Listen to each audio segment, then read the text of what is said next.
Cara, olha, eu não bebo, não fumo, não uso droga, só penso bobagem, só isso. Você vê quanta coisa eu já me livrei?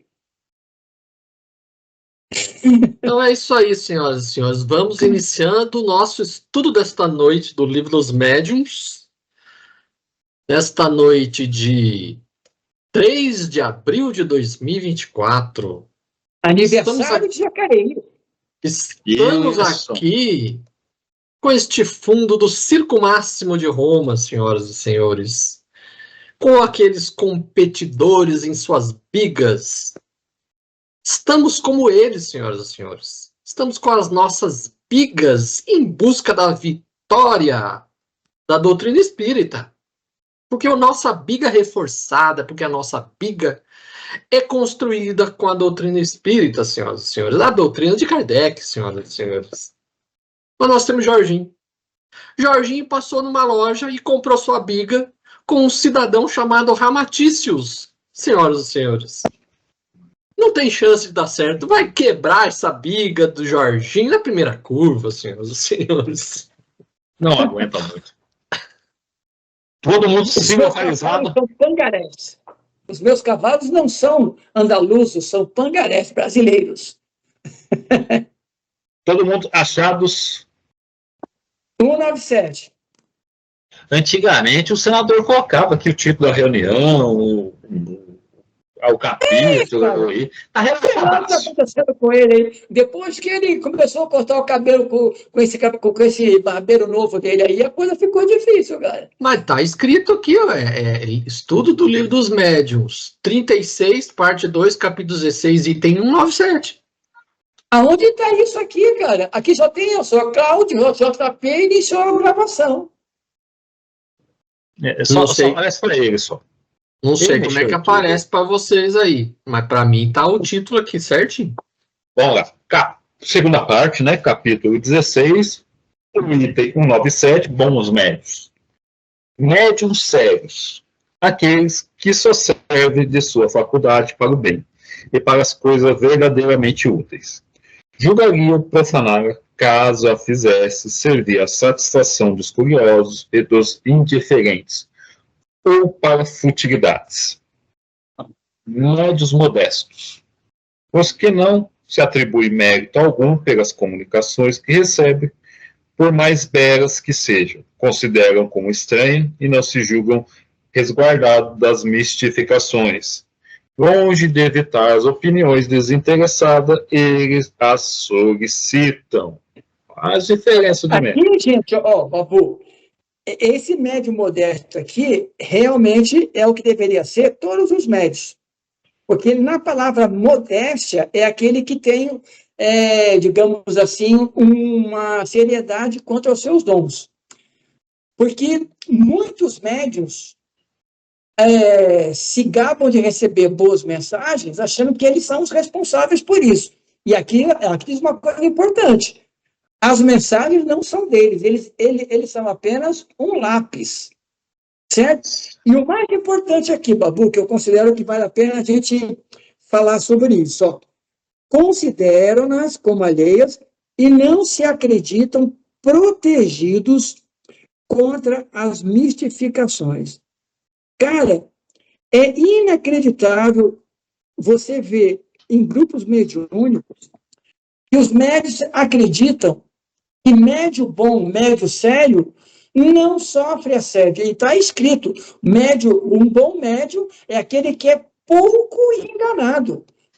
Mas aí que tá, né, Jorginho? Não se conhece Kardec. Kardec fala assim, o primeiro que tem que saber o que está escrevendo, fazer uma filtragem é o próprio médium.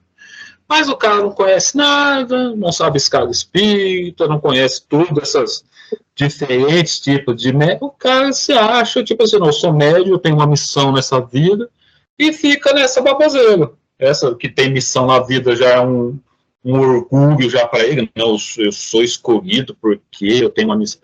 E aí vai por bobeira fora, né? De tropeço em tropeço. Comentário, senhor senador. Acho que o texto aqui está muito claro. Muito óbvio. Simbora. Médios devotados. os que compreendem que o verdadeiro médium tem uma missão a cumprir e deve, quando necessário, sacrificar seus gostos, seus hábitos, seus prazeres, seu tempo e até seus interesses materiais pelo bem dos outros. Quando? Não é aquele negócio a vida inteira, vai abrir mão de tudo para ficar só fazendo isso, que acha que tem uma missão pro resto da vida. Baboseiro.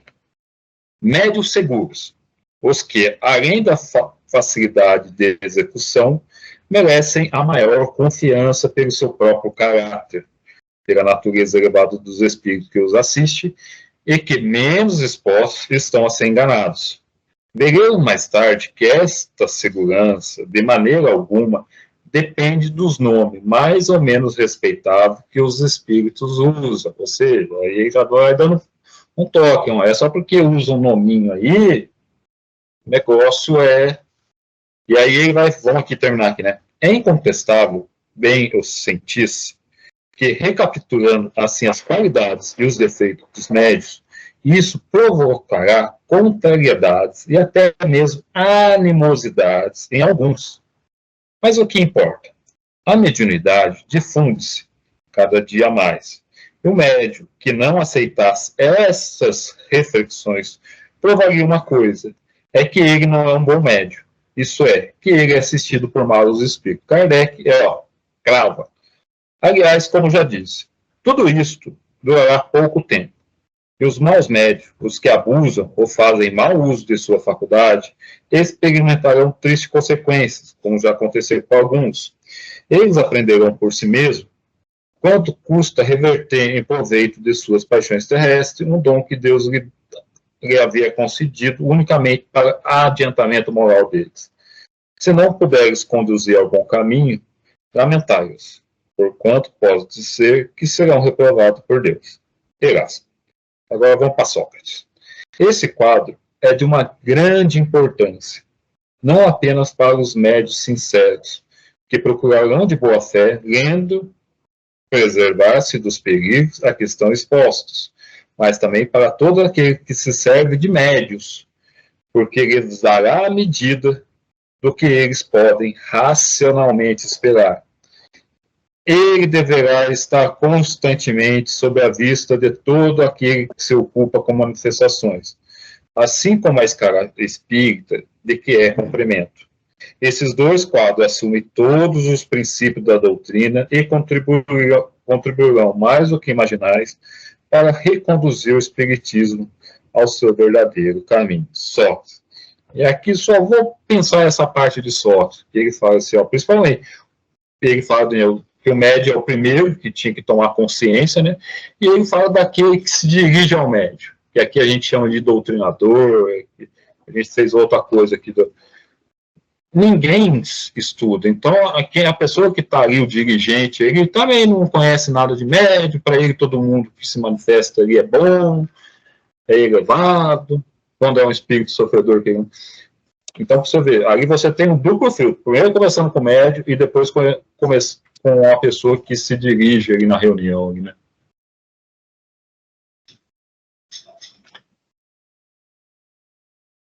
Eu achei que aqui tá assim inteiro, cara, não tem que, né? É sempre colocando que a enganação, se você não prestar atenção, você pode se enganar, seja você um médium bom, um bom médium, um médium de boa ostensibilidade, mas você tem que sempre tomar cuidado, porque você também pode ser enganado, não tem como não ser.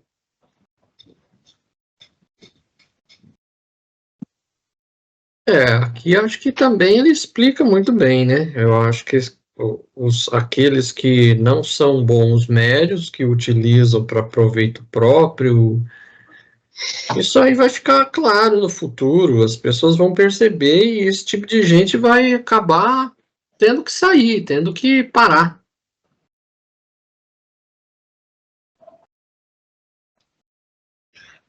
Vai, senadorzinho. 198. Mensagem da Mandinha. Bom, então. Todas essas variedades mediúnicas, do Sócrates também essa mensagem, né? Todas essas variedades mediúnicas apresentam uma infinidade de graus de intensidade. Há muitas que não constituem mais do que simples nuances, mas resultam de aptidões especiais. Compreende-se que só muito raramente a faculdade de um médium esteja rigorosamente circunscrita a um gênero. Um médium pode ter numerosas aptidões, mas sempre haverá predominância de uma, e essa é que ele deve tratar de cultivar se for útil. É erro grave querer forçar de qualquer maneira o desenvolvimento de faculdade que não se possui. É necessário cultivar todas as que se possui em germe, mas buscar outras é, em primeiro lugar, perda de tempo, e em segundo lugar, pode ser a perda, e será seguramente o enfraquecimento das que existem. Quando o princípio ou germe de uma faculdade existe, ela se manifesta sempre por sinais inequívocos, limitando-se à sua especialidade. O médium pode aprimorá-la e obter bons resultados. Ocupando-se de tudo, nada conseguirá de bom. Note-se, de passagem, que o desejo de estender indefinidamente o âmbito de suas faculdades é uma pretensão orgulhosa, que os espíritos jamais deixam impune. Os bons abandonam sempre os presunçosos, que se tornam joguete de espíritos mentirosos. Não é raro ver-se, infelizmente, médiuns que não se contentam com as faculdades recebidas e aspiram, por amor próprio ou ambição, a possuir faculdades excepcionais, capazes de os tornarem famosos. Essa pretensão lhes tira a mais preciosa qualidade, a de médiuns seguros. Isso se percebe. As pessoas gostam, principalmente em grupo mediúnico, de ser o cara que incorpora espírito. Para ele, o cara que incorpora, ou então o cara que é psicógrafo, mas também fica escrevendo romance. Agora, se você é tem um dom de transmitir fluido, saudável, ser um bom passista, o cara não gosta, porque acha que passe é uma coisa simples. Se você tem uma condição de pressentimento, mas gostaria de ser um profeta. Essas coisas não são bem humanas. Mas isso é culpa do nosso movimento, que nós damos muita atenção, hoje em dia, para a psicografia de romance, né? Então, o cara que não consegue escrever um livro e acha chique colocar o nome de um espírito e o livro dele, o nome dele sair na capa, entendeu? Esse é o problema. Vá, Jorginho. Aqui, só fazendo um comentáriozinho, aqui ele diz que você pode desenvolver uma faculdade mediúnica que você perceba que é algo, como ele coloca aqui, que é inequívoca. Então, você pode aprimorá-la, né? Agora, você não pode querer mais do que aquilo que lhe foi dado. Então, você querer, né, ampliar para ganhar fama, essas coisas aí você vai se lascar. Então, a gente tem que entender o limite. Então, não é indefinidamente, pelo que ele coloca aqui. O desenvolvimento, o aprimoramento é possível, mas querer mais daquilo que lhe foi dado, aí é complicado. A gente vai ver bem esse lance aí no próximo capítulo, né? Que é o desenvolvimento dos médios. Então a gente vai entrar bem em detalhes nisso aí que o senador acabou de falar. Essa coisa de se considerar que uma faculdade é mais bonita que a outra, porque a outra aparece mais, né? Antigamente o pessoal queria receber espírito, agora todo mundo quer ser psicógrafo, né? Para escrever romance bonito, é uma coisa terrível. É que já começa com a ideia errada que é vendido, né, cara? O cara é médio, o cara ele tem uma missão na Terra, que sei lá, já começa tudo com esses romances que vêm de mediunidade como uma missão.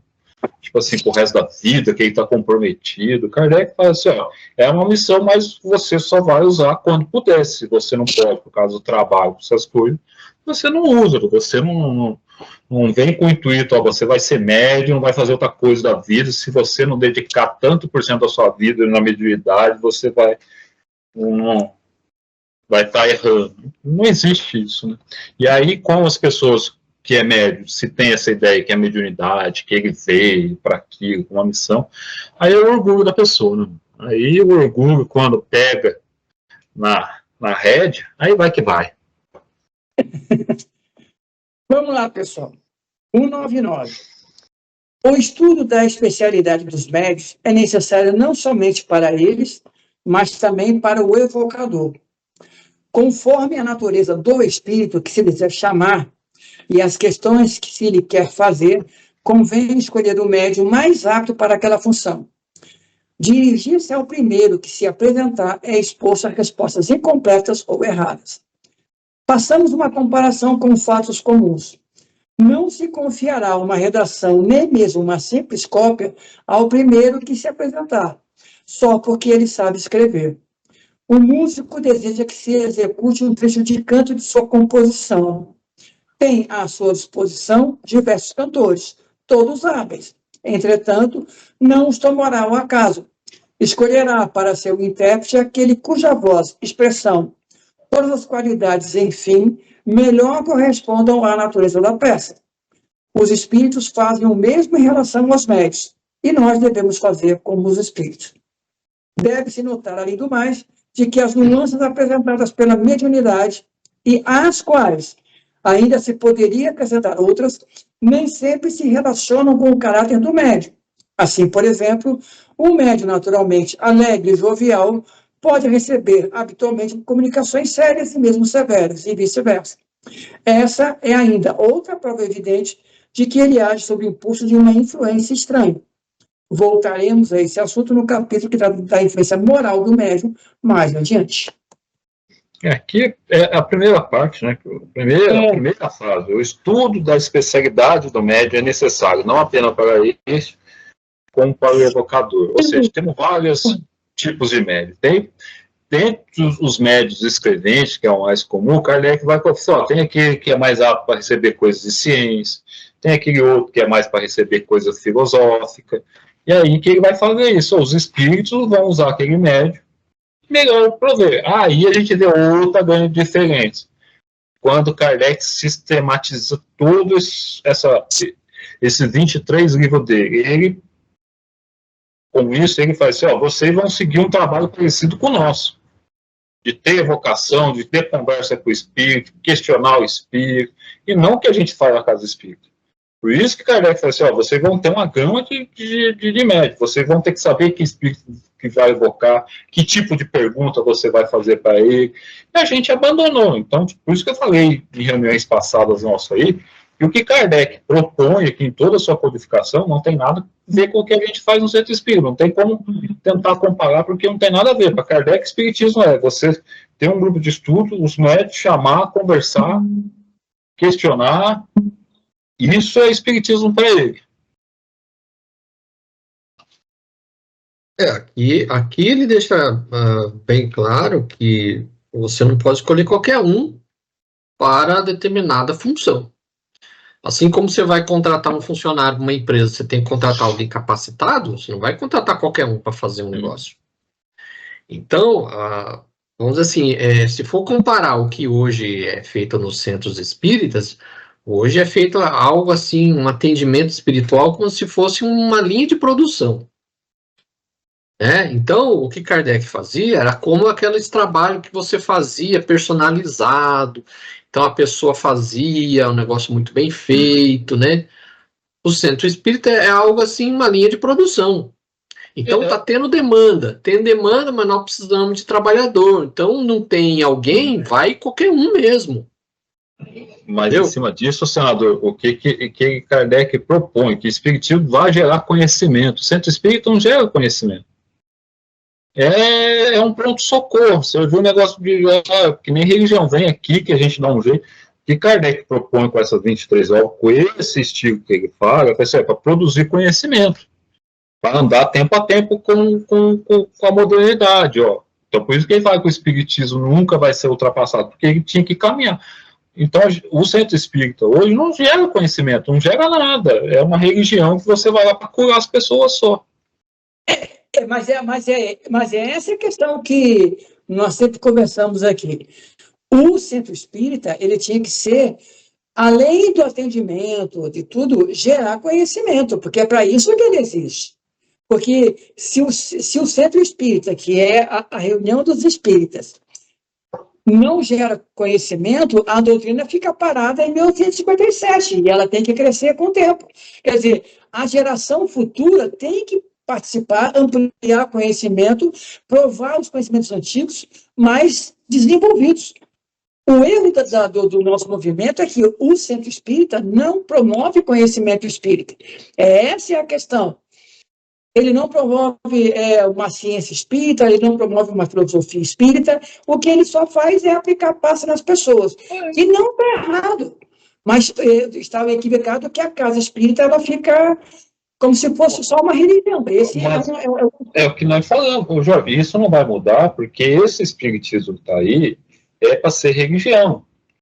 É para ser esse negócio reconfortante, religioso, não é esses moldes que Kardec... Por isso que eu falo, não tem como a gente tentar pegar o que Kardec escreveu e tentar comparar do jeito que o movimento espírita é.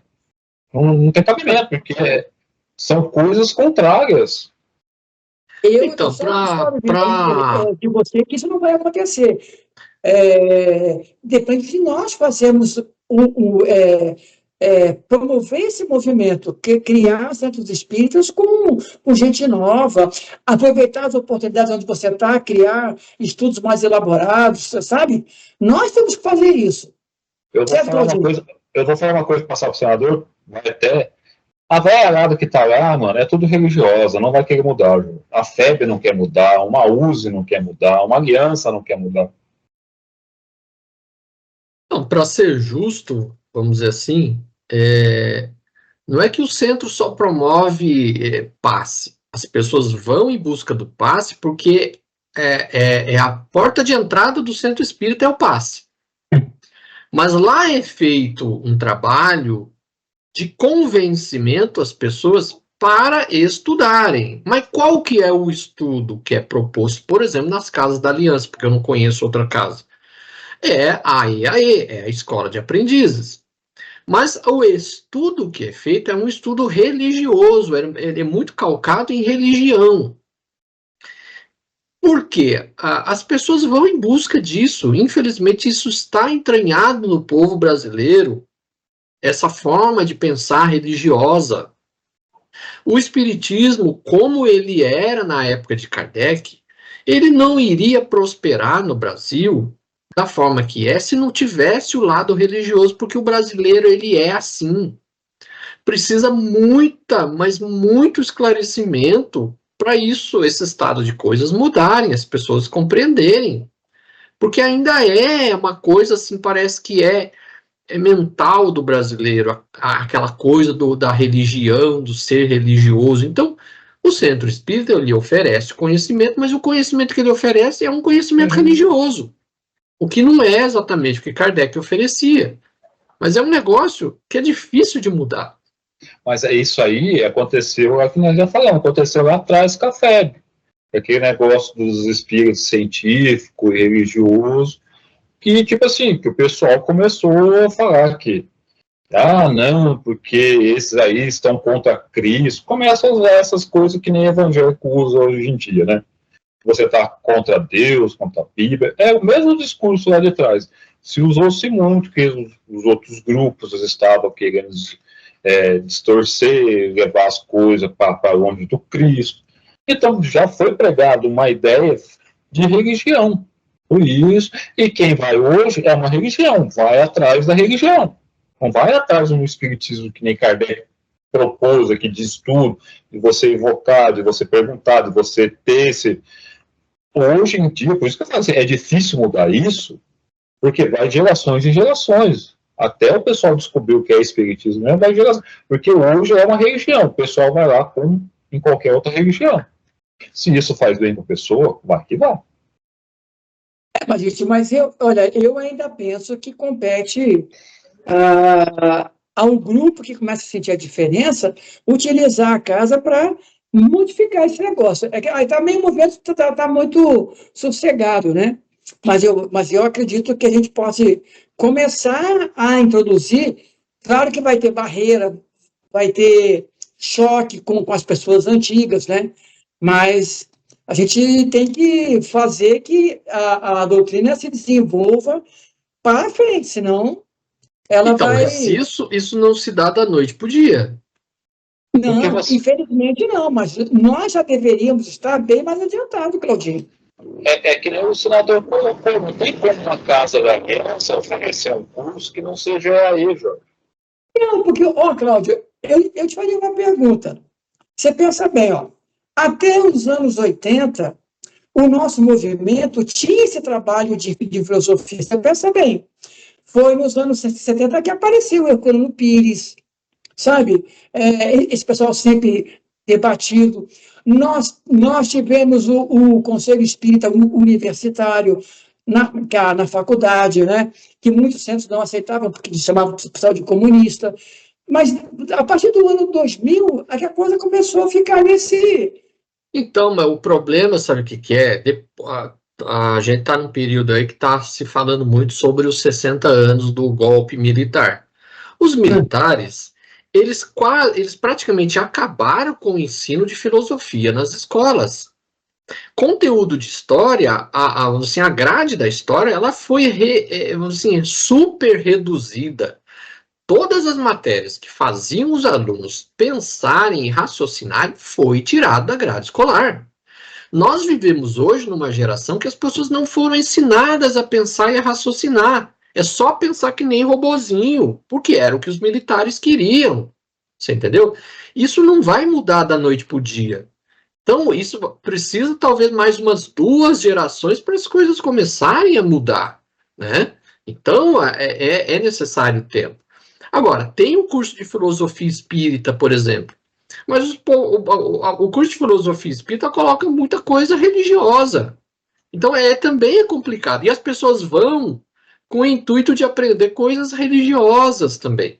Então, isso está na mente do brasileiro. É religião e é não pensar racionalmente, não raciocinar.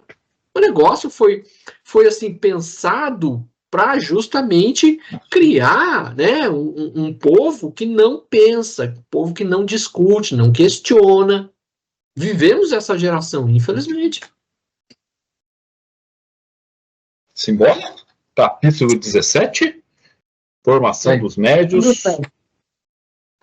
Desenvolvimento da mediunidade, mudança do tipo da letra e perda e suspensão da mediunidade. Vamos lá. Desenvolvimento da mediunidade. Item 200. Ocupar no emos, especialmente aqui, dos médios escreventes. Então, o capítulo é dos médios escreventes. Porque é o gênero de mediunidade mais difundido. E, além disso, porque é, ao mesmo tempo, o mais simples, o mais cômodo, o que oferece os resultados mais satisfatórios e os mais completos. É também o que todo mundo ambiciona. Infelizmente, não há, até o presente, qualquer diagnóstico que possa indicar, ainda que aproximadamente, que se possua essa faculdade. Os sinais físicos nos quais algumas pessoas acreditarem ver indícios, nada tem de correto. Encontramos-las em crianças, em velhos, em homens e mulheres, quaisquer que seja o temperamento, o estado de saúde, o grau de desenvolvimento intelectual e moral. Só há um único meio de constatar a experiência, a existência, é experimentar. Pode-se obter a escrita, como já vimos, por meio da cesta e pranchetas, ou diretamente com a mão, sendo este último o mais fácil, e pode-se dizer o único empregado, hoje. É aquele que recomendamos entregar-se preferencialmente. O processo é dos mais simples. Consiste em pegar lápis e papel e colocá-lo na posição de alguém que escreve, sem qualquer preparação. Mas para ter êxito, várias recomendações são indispensáveis. Aí eu jogo.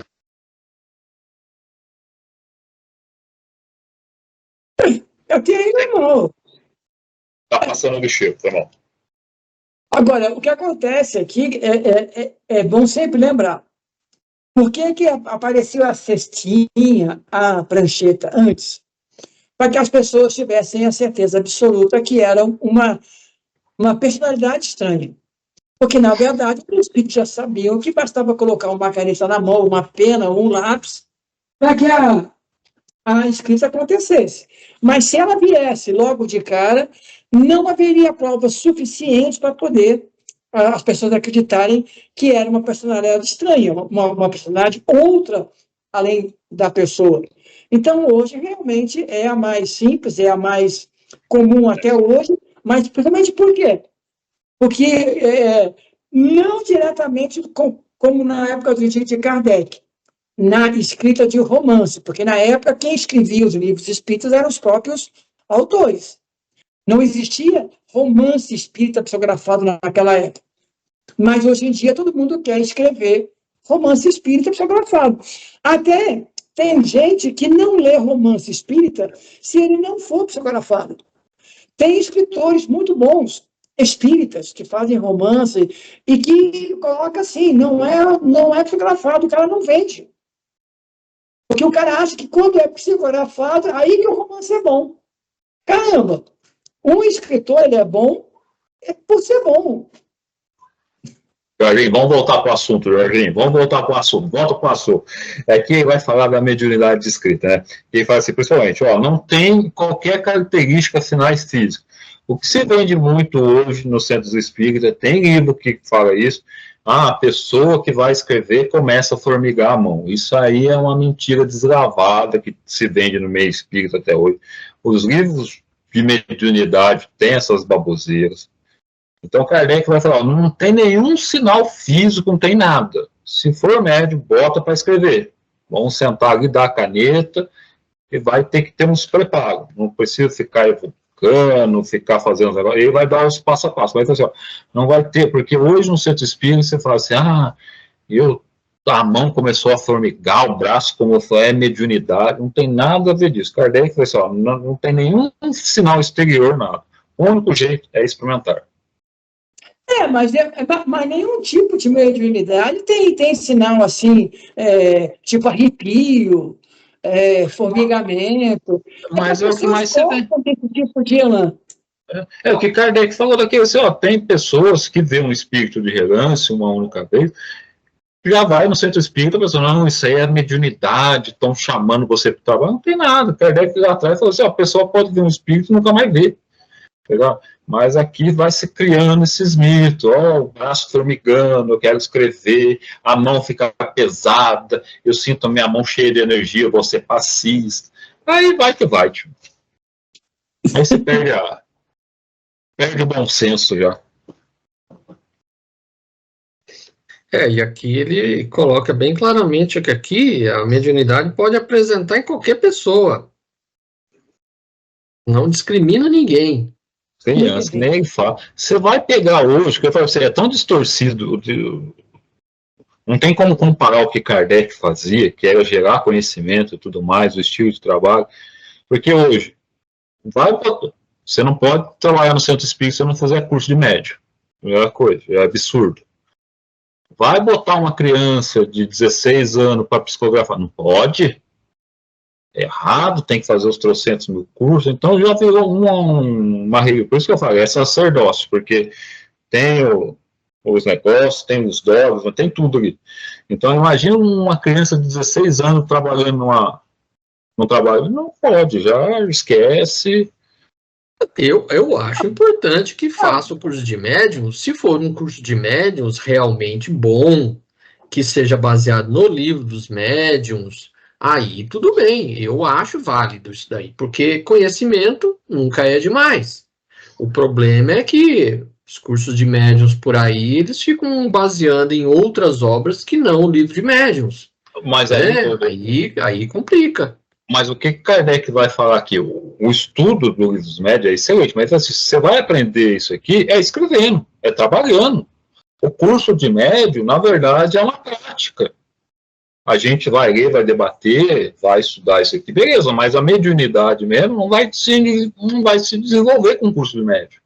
Você vai aprender, que nem você, vai ter um médio tal, que é mais apto para receber tal coisa, tem outro médio que é isso. Você vai entender qual que é o espírito que quer conversar com você, esse espírito assim, assim, assado, é espírito inferior. Então, o médium vai saber algumas nuances, mas não vai desenvolver mediunidade. Para desenvolver mediunidade é sentar e escrever. Não, sim, porque, agora, quanto ao que você falou em relação a jovem estar numa casa espírita, porque as casas espíritas também, hoje em dia, quase não tem mais nem mocidade espírita, e se tiver, não estuda Kardec, eles não vão entender. Cara, molecada usa celular, usa tudo, como é que não vai entender Kardec? Quanto mais cedo você criar uma mocidade, usando tecnologia nova, trazendo coisas diferentes, melhor. Agora, eu também sou igual o Cláudio aqui. Para começar, o grupo mediúnico, o grupo tem, no mínimo, tem sinal do Kardec com o livro dos médios. Aí, claro que treinando, fazendo a oficina mediúnica, tendo um revisor de texto para dizer, olha, isso aqui está parecendo mais não sei o quê, vamos... Mas aí o curso de médio, Jorge, o que você vai fazer? Você vai trazer uma par de gente que não vai ser médio. Ou que vai entrar com a ideia, eu posso desenvolver aqui. Não. Curso de médio, isso que está o errado nosso. Curso de médio é um estudo da obra de Kardec, do livro dos médios. É só isso. Não vai desenvolver médio. Se a pessoa tiver, ali que ela vai ver se ela tem um treinamento ou não, mediunidade. E qual que é.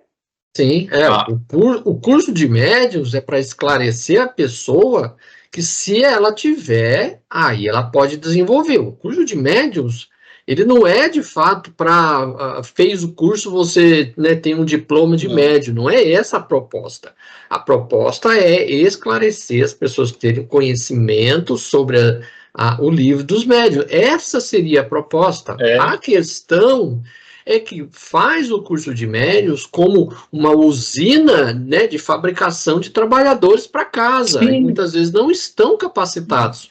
Porque muitos nem estudaram o livro dos médios, estudaram outras obras, que não tem embasamento na obra de Kardec. Esse que é o problema. E falando da mocidade, porque eu fiz parte da mocidade espírita, então eu também tenho que dar meu pitaco. O problema é que, assim, o programa da mocidade já mudou umas 3 vezes do tempo em que eu fui da mocidade. Eu ainda vejo um programa muito infantilizado. De fato, poderia ser algo mais instrutivo, algo mais esclarecedor, tudo mais. Poderia ter dinâmica, sim, para os jovens aproveitarem melhor as lições, mas eu vejo algo muito infantilizado. Então, muitas vezes a pessoa começa e logo sai. E a dificuldade da mocidade é que existe muitas vezes muita diferença de idades. Então, uma pessoa que tem 40 anos para uma pessoa que tem 48 é adulto, não tem muita diferença. Agora, um que tem 12 para um que tem 18, a diferença é enorme. Então, o curso de mocidade, o programa de mocidade, ele complica, é uma tarefa complicada justamente por causa dessas diferenças etárias. Então, para haver uma mocidade boa, precisaria ter uns 2 programas de mocidade. Um numa faixa etária, o outro numa outra faixa etária. Mas precisava ser menos infantilizado do que é hoje. Porque senão a pessoa não fica mesmo. Que é muito infantil, Claudinho, isso é verdade mesmo. Você percebe molecada não podendo nem fazer palestra na casa espírita. Aqui no Paulo Ortiz, antigamente, hoje está meio fraca a mocidade. No Paulo Ortiz, todos os meninos estavam lá, estudavam na ETEP em São José. Cara, os caras eram craques, pensamento, tudo, mas não podiam nem fazer uma palestra lá na casa, porque, não, os jovens podem falar, que é isso? Os caras têm, né? uma nuance, e ficava estudando pouca coisa, sabe? Aí o Alfredo entrou lá, aí começou a trazer uns assuntos, mas aí mais gente já foi saindo também, porque já foram enjoando, né? Eu fui dirigente de turma de mocidade. Eu fui aluno de mocidade, depois virei dirigente de uma turma. Então é um pouco difícil mesmo, porque muitas vezes os dirigentes da casa meio que podam um pouco as iniciativas dos jovens. Então eu sentia um pouco isso. Por isso que quando terminou a turma que eu dirigia, eu não quis mais saber de mocidade. Eu ia naqueles encontros que promoviam lá em São Paulo, umas brincadeiras assim que era coisa de criança.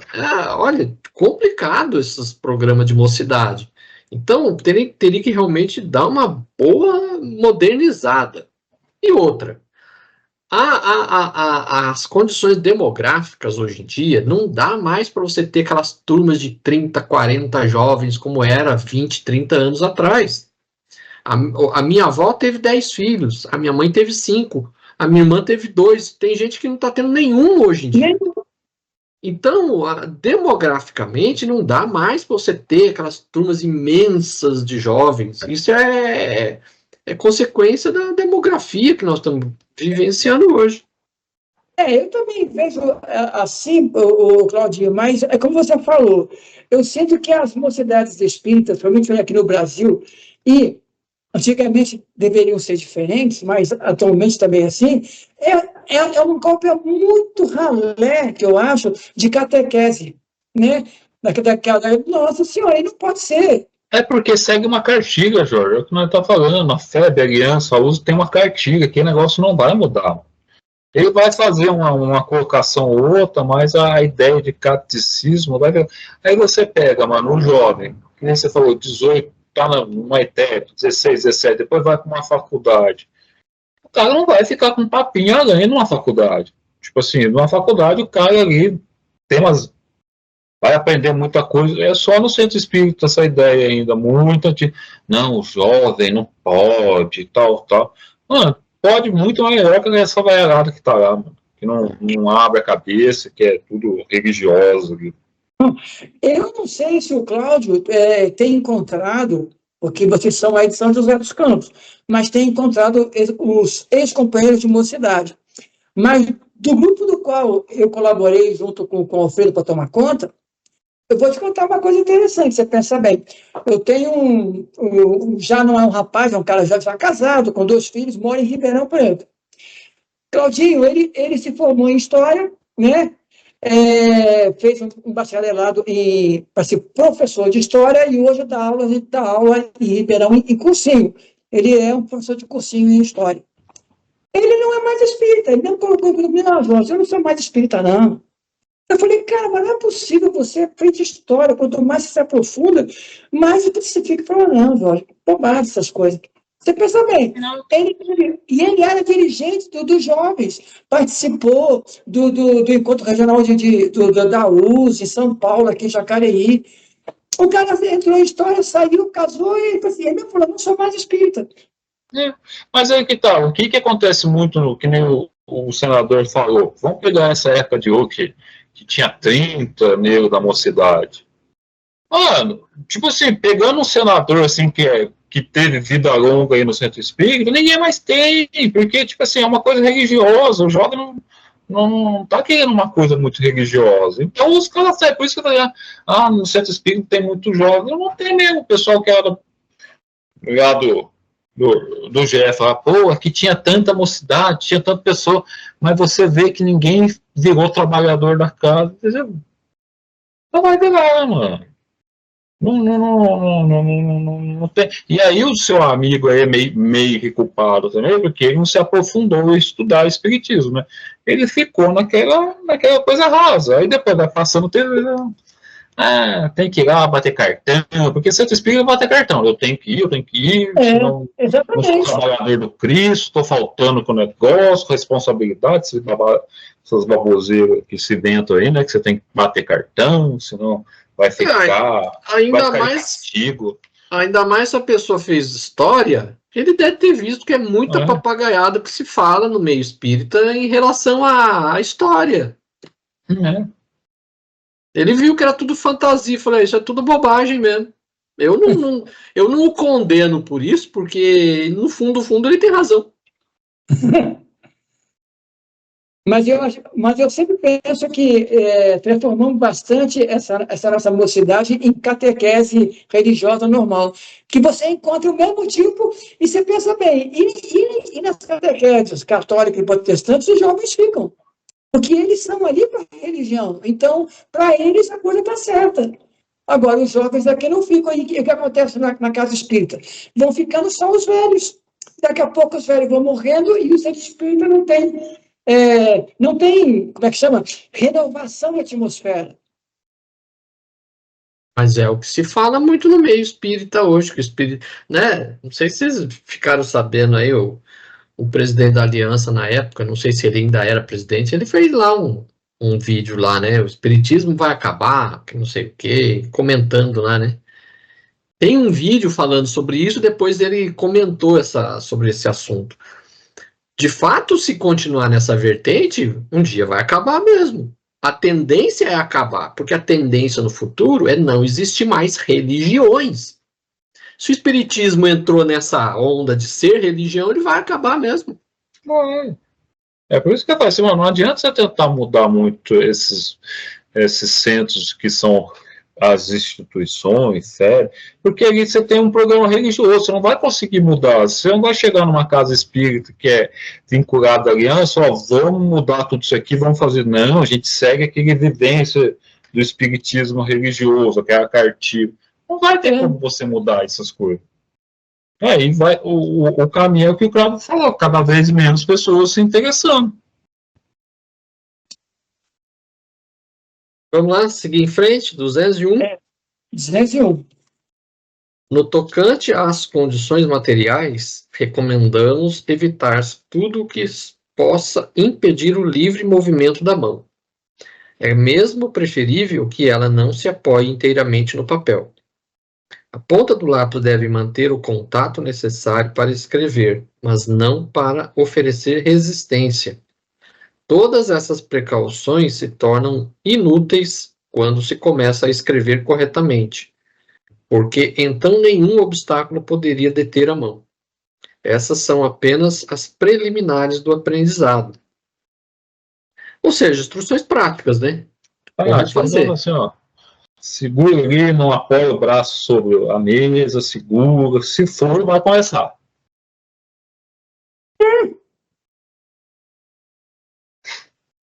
Vamos lá. É indiferente usar a pena ou lápis. Alguns médios preferem a pena. Aqui tem um adendo aqui, ó. A antiga caneta, se podemos dizer assim, era formada por uma ponta metálica onde a caneta, propriamente dita, o caninho com a tinta era acoplado. Era só uma copinha de uma pena antiga, né? Mas ela só é conveniente aos que estão acostumados e escrevem pausadamente, aos que escrevem com tal velocidade que o uso da pena seria quase impossível, ou pelo menos muito incômodo.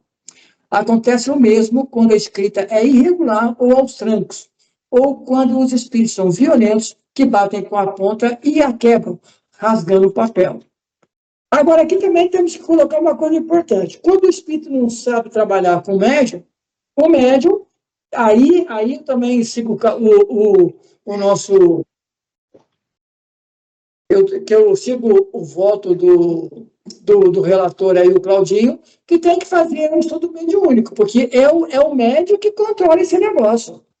O espírito, ele tem que saber escrever, porque o espírito não é que o espírito se acomoda ao médium, mas o médium, ele tem que ser adestrado para ele dar à mediunidade um trabalho correto.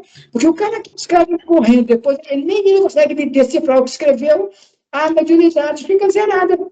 Mas aí a gente está falando, Jorge, aí depende mais do espírito que se liga ao médium. Que Kardec tratou de umas 3 foram atrás. Tem espírito que é só espírito ruim. Tipo assim, não que o médium seja ruim, mas só vai espírito ruim, ele tentar, vai escrever rápido, o espírito. Então, isso não é só adestrar o médium, porque hoje a gente vê aí, você está falando isso, muito das escolas mediúnicas, você tem que ter o controle, não é o espírito que manda você.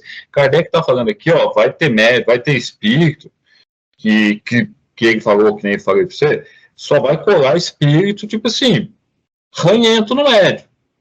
Ele vai poder dar passagem ou não. Mas aí que vai ser esse negócio, porque ele fala assim, é esse negócio de bater o lápis, de acontecer essas coisas, que a gente não vê mais essas coisas, né? Porque mediunidade aí ficou um negócio padronizado. Mas Kardec fala assim, vai ter uns espíritos que vai colar nos médios aí, que vão querer bater, vão rasgar folha, vão jogar as coisas. Tá? Aí pro médium já perceber, esse tipo de espírito eu não vou dar vazão. Vamos ver se eu consigo cima do espírito. Mas, tipo assim, aí que tá. Mas Kardec fala assim, tem alguns que ficam meio que em cima do médium e não deixam outro espírito chegar perto dele. É tipo uma obsessão. Mas... Aí é que entra um grupo mediúnico bem trabalhado que vai ter que perceber isso. Porque se o médium abre o trabalho permitindo que qualquer coisa e não tem alguém tomando conta, aí fica bagunça mesmo. Aí o cara começa a rasgar papel, escrever muito rápido. É tão rápido que o cara, depois que termina a mediunidade dele, o trabalho, o cara não sabe ler o que está escrito. Pô. Aí o que adiantou?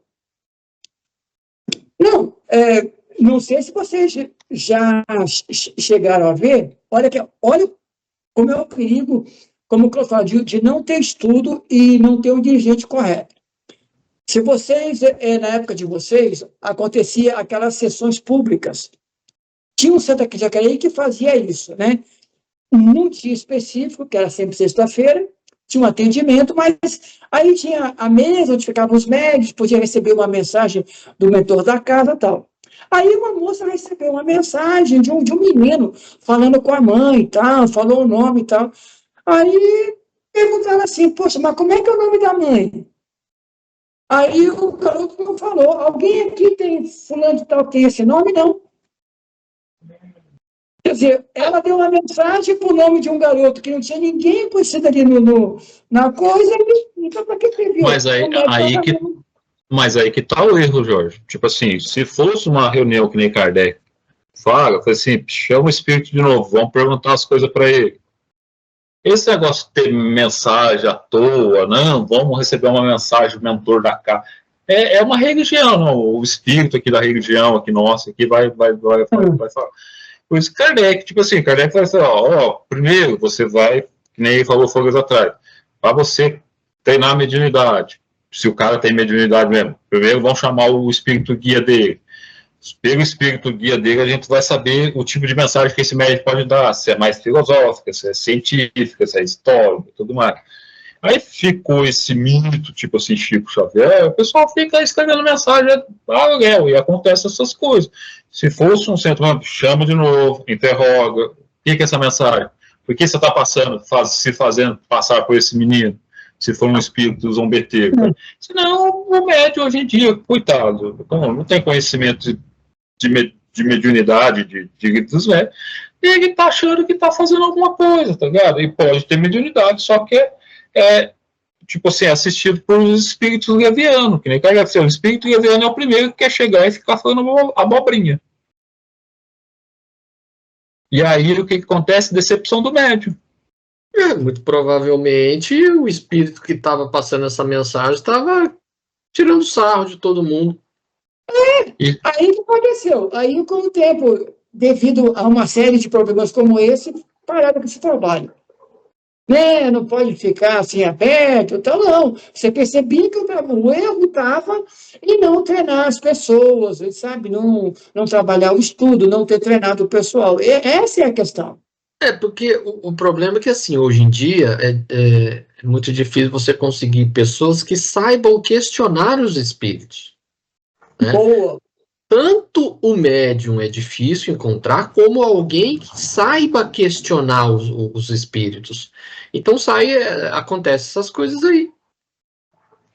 Outra coisa também, Cláudio, que você colocou bem aí, é exatamente questionar os espíritos.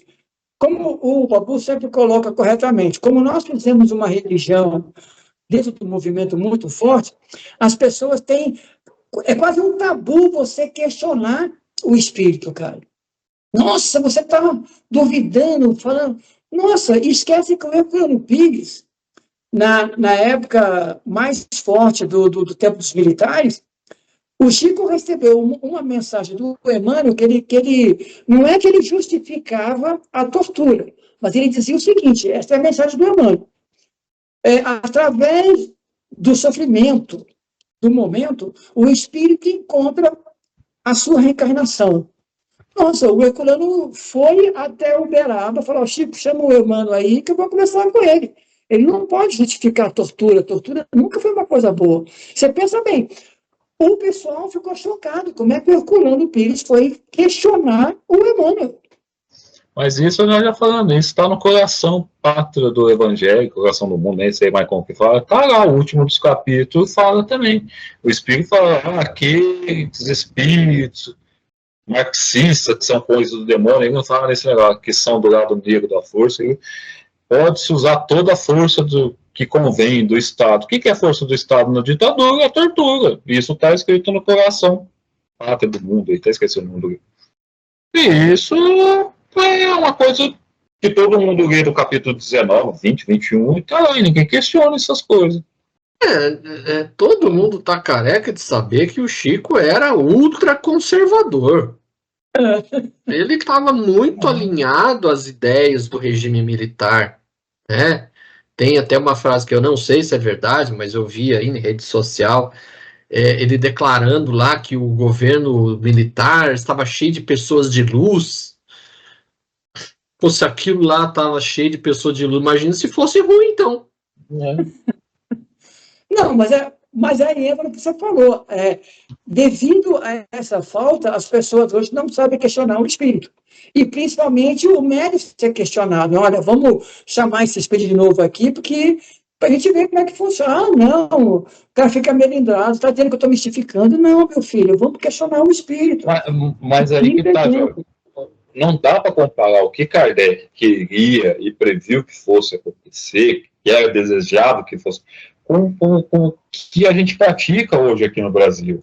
Porque lá era uma reunião fechada, era o grupo, vamos gerar conhecimento, então tinha pergunta, e Kardec falou que já você vai criando intimidade com os espíritos, perguntando, sabendo, não é a primeira mensagem que ele responde, que ele vai responder que você vai confiar nele, durante um certo tempo. E esse tipo de trabalho não entra no centro espírita. Por isso que não tem que comparar, a gente não consegue comparar isso aqui, a doutrina espírita que Kardec escreveu, com isso que a gente pratica aqui. Que jamais você vai ter uma mesa redonda ali, que você vai ler a mensagem, chama aí, eu quero perguntar esse ponto, semana que vem eu vou trazer mais pergunta para ele, tá?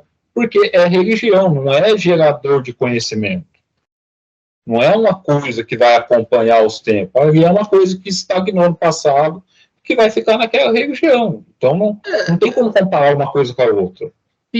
Ficou essa coisa de, não podemos questionar o espírito, e aí ficou essa aura de que só porque o espírito se manifestou é gente boa. Né? O que é isso? Falta de conhecimento. Não é porque é espírito que é santo. Então, criou-se essa aura de santificação do médium e do espírito que passa uma mensagem. Tá? Não pode questionar. O espírito, se ele é um espírito sério, ele não vai se importar em ser questionado. Agora, se o espírito começar a reclamar de estar sendo questionado, significa que ele não é um bom espírito. Então, é melhor que ele se vá, porque ele não vai contribuir com nada de útil. Então mostra que ele é um espírito inferior. Ele está ali para atrapalhar a reunião. É isso. 203. Ficar de olho aí, porque daqui a pouco o senador tem que ir. O desejo de todo aspirante a médium é naturalmente o de poder conversar com o espírito das pessoas que lhe são caras. Entretanto, deve moderar sua impaciência, pois a comunicação com um determinado espírito oferece, muitas vezes, dificuldades materiais que a tornam impossível para o iniciante. Kardec deixa muito claro, qualquer médico que quer conversar, ele quer conversar com o espírito de pessoas da família dele, que já se foram. Com a mãe, com o pai. E isso, o médico que é médico, não vai precisar no centro espírita, o médico que é médico pode fazer em casa, chama aqui, ó, eu quero conversar com a minha mãe, quero conversar com o pai. Kardec deixa isso aqui bem claro. Para que um espírito possa se comunicar, é preciso que haja entre ele e o médico relações fluídicas que nem sempre se estabelecem instantaneamente. Só à medida que a faculdade se desenvolve é que o médium adquire, pouco a pouco, a aptidão necessária para entrar em comunicação com o primeiro que se apresente. Pode acontecer, portanto, que aquele com quem se deseja comunicar não esteja em condições propícias para fazê-lo, embora encontre-se presente. Como pode também acontecer que não haja possibilidade nem a permissão para atender o chamado que é feito.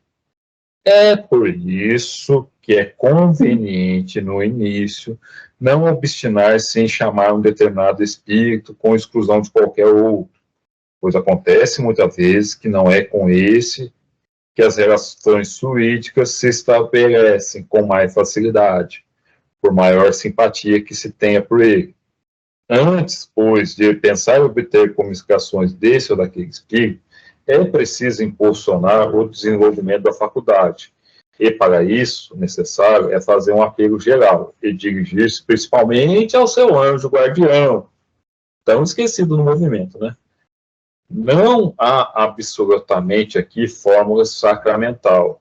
Quem quer que se pretendesse dar uma, poderia, sem hesitação, ser taxado de impostor, pois, para os espíritos, a forma nada representa. Entretanto, a evocação deve ser feita sempre em nome de Deus. Pode-se fazê-la nos seguintes termos, ou qualquer outro equivalente. Peço a Deus Todo-Poderoso que permita a um bom espírito comunicar-se comigo e fazer-me escrever. Peço também ao meu anjo guardião que queira assistir-me e afastar os maus espíritos. Espera-se, então, que um espírito se manifeste fazendo escrever alguma coisa. Pode acontecer que ele seja aquele que se deseja, como também pode acontecer que seja um espírito desconhecido ou um anjo guardião. Em todo caso, ele geralmente se faz conhecer, escrevendo seu nome. Mas então se apresenta a questão da identidade, uma das quais mais experiência requer, pois há poucos iniciantes que não estejam expostos a ser enganados. Nós a trataremos mais adiante, no capítulo especial. Kardec vai falando, ó, você vai ser o primeiro que chegar, mesmo que você peça para Deus, para o seu anjo, pode vir o espírito leviano, que é o mais comum. Então você tem que aprender a ver isso aí, já na primeira mensagem.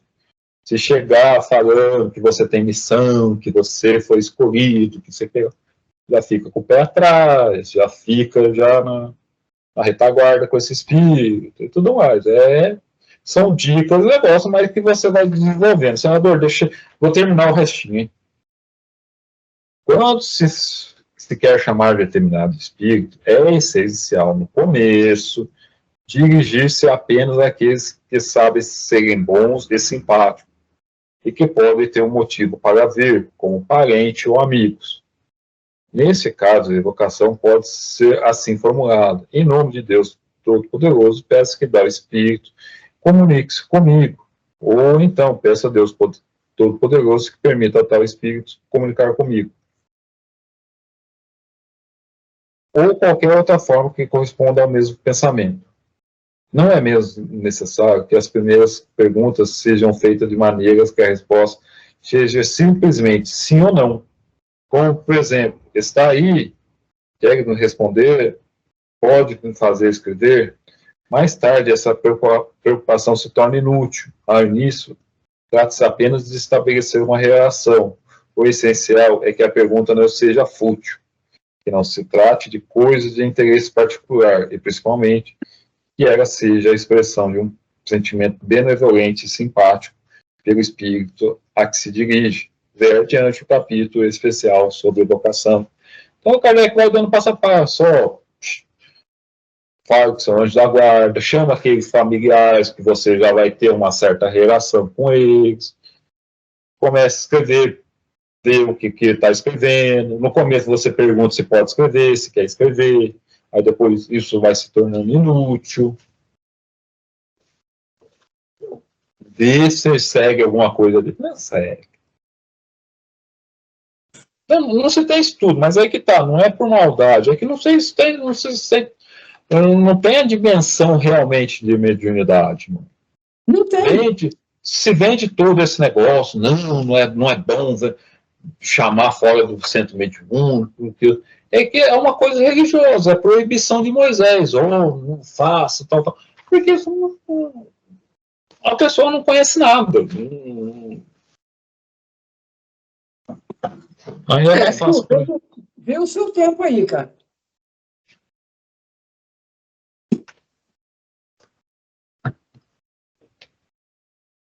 Vamos encerrar por hoje? Você vai fazer o comentário? Eu pensei que você ia fazer um comentário. Eu ia. Então é fácil o seu comentário antes de desligar a câmera. Não, aqui o que ele coloca a princípio, ele já vai estabelecendo aqui umas certas regras que, assim, você não pode ficar escolhendo com quem conversar. É quem está disponível, né? Muitas vezes aquilo que você quer conversar ainda não está em condições, então fique sereno aí, né? Não fica aí ansioso para falar com quem você quer falar, porque muitas vezes não dá. Quero chamar o Sócrates. Aí vem o Sócrates, mas é o jogador. Não é um Sócrates filósofo. Você tem que ser bem específico, né? É falar com Sócrates. Sócrates, fale comigo. Aí vem um cara falar com você. Aí ele alerta também a questão da identidade, que tem muita gente que já lá na primeira já acha que o espírito está falando a verdade, quando ele pode estar sendo enganado, então tem que perceber, né, essas coisas. E aí, assim, não é no primeiro contato, conta aí, como é que tá aí a vida, não, já tem que começar perguntando primeiro se ele quer dar a mensagem, não é assim. Sim. Você tem que chegar assim, meio, né? Pô, você pode falar?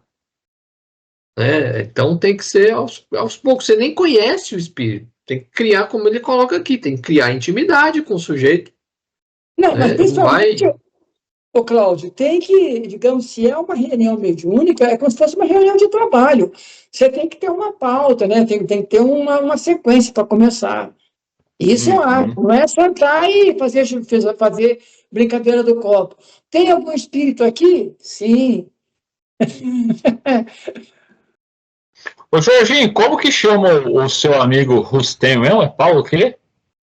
É o Paulo de Minas. Não, tá, o sobrenome. Não sei. Eu boto só Paulo de Minas porque eu sei que é ele. Porque eu tenho Paulo de Minas, aí eu sei que é esse Paulo, porque eu tenho vários Paulo, né? Posso encerrar a gravação? Encerra a gravação. Você não fazer a prece final para agradecer aos espíritos, eu sei vergonha.